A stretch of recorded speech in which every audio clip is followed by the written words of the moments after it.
penegasan terakhir ya, karena kita sudah sama-sama lihat, berarti dari 45 yang saudara terima di tim saudara dan kemudian dilakukan digital forensik, tidak ada salah satu di antaranya yang berupa data CDR. Tidak ada data CDR. Ini penegasan terakhir. Bisa dikatakan bahwa data CDR itu tidak melalui proses audit digital forensik di unit yang saudara pimpin. Ya, saya tidak terima. Oke, terima kasih, Yang Mulia. Nah, bayangkan loh, Hasto sudah ditahan, sudah menjadi tersangka. Tetapi KPK sangat teledor sekali terkait hal ini ya. Bahkan terkait data CDR, itu bahkan belum ada audit forensik. Bayangkan, yang Pak Jokowi saja yang belum ada tersangka, yang belum ada yang ditahan, itu bahkan ijazahnya pada saat lalu juga ada audit forensik. Tetapi ini sudah Hasto ditahan dan ditersangkakan, belum ada audit forensik terkait data CDR. Ini kan sangat lucu sekali ya. Sangat lucu.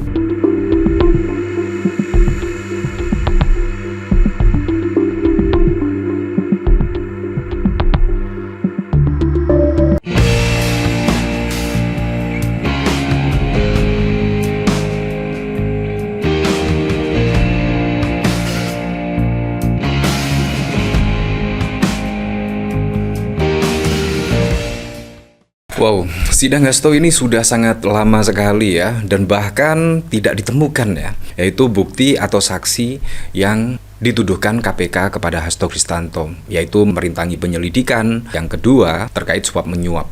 Dan bahkan di sini ditemukan lagi, setidaknya ahli forensik KPK mengakui bahwa yang disebut data CDR tersebut dalam dakwaan itu belum melalui proses audit forensik di KPK. Nah, ini juga sangat lucu sekali, sangat aneh bin ajaib sekali. Menurut saya, kenapa Hasto Kristianto memilih Febri Diansah sebagai tim hukum yang membela Hasto Kristianto? Menurut saya ya, seperti ini. Febri Diansah setidaknya tahu betul lah, setidaknya apa yang harus dilakukan ketika menetapkan orang sebagai tersangka dan lain sebagainya. Sangat tahu betul.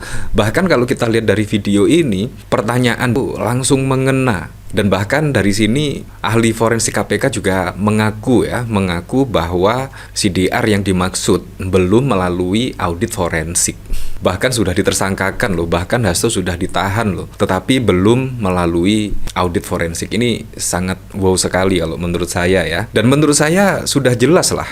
Kalau kita lihat dari sini, Hasto Kristianto itu tidak terlibat apa yang dituduhkan oleh KPK. Jadi seharusnya hakim itu melihat fakta-fakta yang ada lah kalau kita lihat dari sini ya. Apalagi Hasto Kristianto, wah, saat ini sudah ditahan. Nah, ini bahkan juga dikomentari oleh Guntur Romli, terbongkar. Ahli forensik KPK mengakui bahwa yang disebut data CDR dalam dakwaan jaksa tidak melalui proses audit forensik di KPK.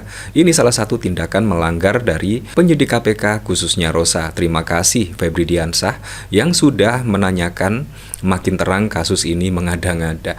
Ya, mulai awal kasus Hasto Kristianto itu menurut saya sudah mengada-ngada ya, kalau menurut saya. Apalagi juga memang ada kepentingan politik lah, daripada murni penegakan hukum. Tetapi lebih kental sekali nuansa politisnya ya. Kemungkinan kalau kita perbandingkan 80% kental muatan politis, tapi 20% itu penegakan hukum. Tetapi hanya 20%. Dan kalau kita lihat dari sini, bahkan tidak ada satupun saksi yang melihat atau mendengar Hasto Kristianto itu melakukan perintangan atau bahkan suap menyuap. Kalau kita lihat dari sini sudah clear. Nah, di sini bahkan Hasto juga meminta hakim untuk mencatat bukti elektronik yang tak lewati proses audit forensik. Bayangkan loh, sekelas KPK tidak melakukan audit forensik. Dan menurut saya harus dilakukan audit forensik lah. Apalagi juga data digital. Ijazah saja juga perlu dilakukan audit forensik. Ijazah yang sudah kita bisa lihat pakai kertas, tulisan, fontnya juga sudah jelas, tetapi butuh audit forensik.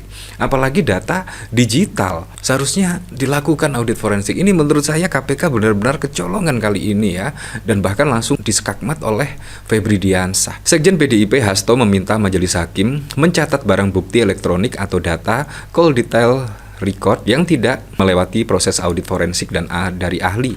Hasto juga menyatakan keberatan terhadap penulisan keterangan kepemilikan ponsel. Hal itu disampaikan Hasto Kristianto saat menanggapi keterangan ahli pemeriksa forensik yang juga menyelidiki pada Direktorat Deteksi dan Analisis Korupsi KPK.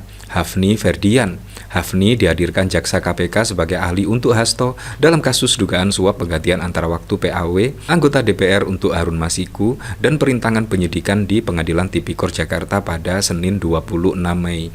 Bayangkan, hal seperti ini saja KPK bisa lupa ya terkait audit forensik. Jadi ini sangat mengada-ngada sekali lah. Bisa saja ini hanya permainan saja terkait data dari CDR tersebut, bisa saja dimanipulasi dan lain sebagainya. Seharusnya memang harus betul-betul butuh audit forensik. Nah, bayangkan loh, Hasto sudah ditahan, sudah menjadi tersangka, tetapi KPK sangat teledor sekali terkait hal ini ya. Bahkan terkait data CDR itu bahkan belum ada audit forensik. Bayangkan, yang Pak Jokowi saja yang belum ada tersangka, yang belum ada yang ditahan, itu bahkan ijazahnya pada saat lalu juga ada audit forensik. Tetapi ini sudah Hasto ditahan dan ditersangkakan, belum ada audit forensik terkait data CDR. Ini kan sangat lucu sekali ya, sangat lucu. Apalagi kalau kita lihat dari berita di sini ya, ahli KPK ungkap di tahap forensik tak ditemukan bukti perintah Hasto tenggelamkan ponsel. Ya, menurut saya sudah jelas lah, Hasto ini tidak seperti apa yang dituduhkan oleh KPK, perintangan dan bahkan juga terkait suap menyuap. Ini menurut saya sangat mengada-ngada sekali ya,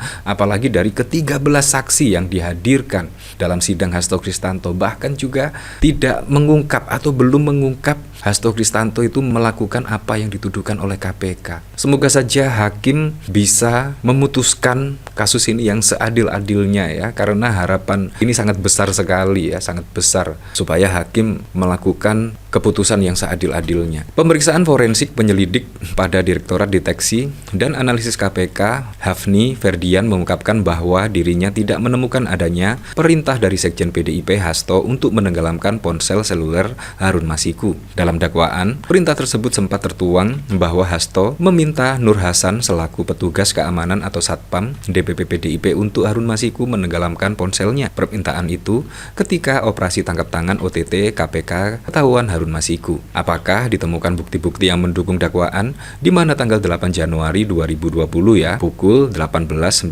terdakwa memberikan perintah kepada Nur Hasan melalui Harun Masiku untuk merendam telepon genggamnya. Dan pada 6 Juni 2024 terdakwa memerintahkan Kusnadi untuk menenggelamkan telepon genggamnya. Tanya hakim di ruang sidang Pengadilan Tipikor pada 26 Mei. Jadi mohon dijelaskan secara spesifik apakah ditemukan kerusakan fisik pada perangkat yang menunjukkan HP tersebut terendam air, dan dari pemeriksaan itu kira-kira kesimpulan saudara seperti apa? Hakim melanjutkan. Nah, terkait dengan pernyataan yang mulia untuk spesifik dakwaan tadi, sebenarnya di dalam pemeriksaan forensik itu tidak menemukan. Itu kalau menurut saya itu bersumber dari data penyadapan, kata Hafni. Di sisi lain, tim penasihat hukum Hasto Febridiansah mencecar terkait dengan data call detail record, sebab data CDR justru dinilai tak pernah melalui prosedur audit atau forensik. Ya seperti itulah, jadi memang sangat wow sekali ya kasus Hasto ini ya. Dan kalau kita lihat seperti Budi Ari misalkan yang sudah disebut-sebut di pengadilan tetapi saat ini juga masih bebas dan lain sebagainya lah. Apakah memang kasus Hasto ini benar-benar